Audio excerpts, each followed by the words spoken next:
Ils viennent de toute la France, certains ont même fait le déplacement depuis la Suisse, les Pays-Bas ou l'Allemagne. En tout, 55 cavaliers sont montés en selle à Biencourt-sur-Orge pour disputer lors d'un week-end le concours de technique de randonnée équestre de compétition, plus communément appelé trek.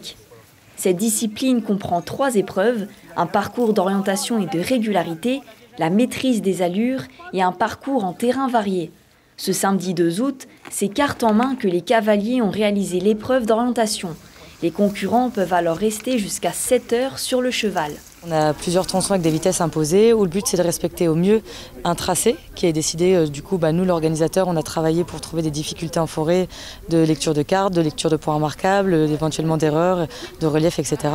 Et donc le but c'est de respecter au mieux ce tracé pour trouver au fur et à mesure des balises et des contrôles qui valideront le bon itinéraire et la bonne vitesse qu'on a respectée. On doit respecter des portes pour dire qu'on arrive par le bon chemin et par la bonne orientation, par le bon azimut.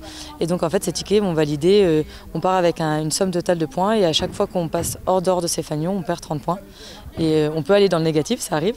C'est la première fois qu'un trek international est organisé en Meuse. Ce concours fait partie de la 5e étape de la Coupe de France de trek. Mais pour les cavaliers seniors, ces épreuves sont également décisives puisqu'ils peuvent être sélectionnés pour les championnats d'Europe qui auront lieu en Italie au mois de septembre 2025.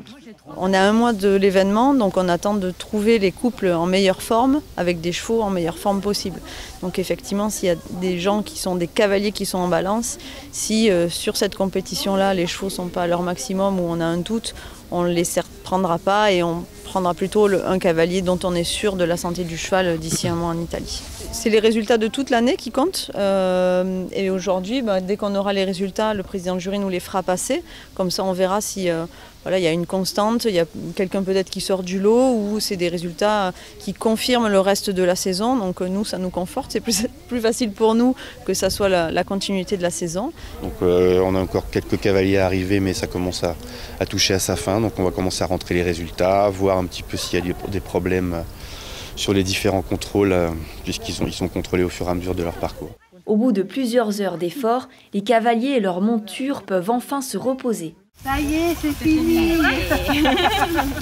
Satisfaits de leur performance, certains ont tout de même rencontré quelques difficultés. Beaucoup de précision, des forêts pas faciles, beaucoup de chemins parallèles, beaucoup de possibilités. Il faut vraiment tout le temps être concentré et à l'affût. Plutôt bien dans l'ensemble. Ce matin, on a perdu un peu de temps, mais on était assez précise. Et cet après-midi, on a été plus rapide, mais moins précise. Le lendemain, les participants ont affronté les 2 autres épreuves du trek. À l'issue de ce week-end compétitif, 6 cavaliers ont été sélectionnés pour participer au championnat d'Europe.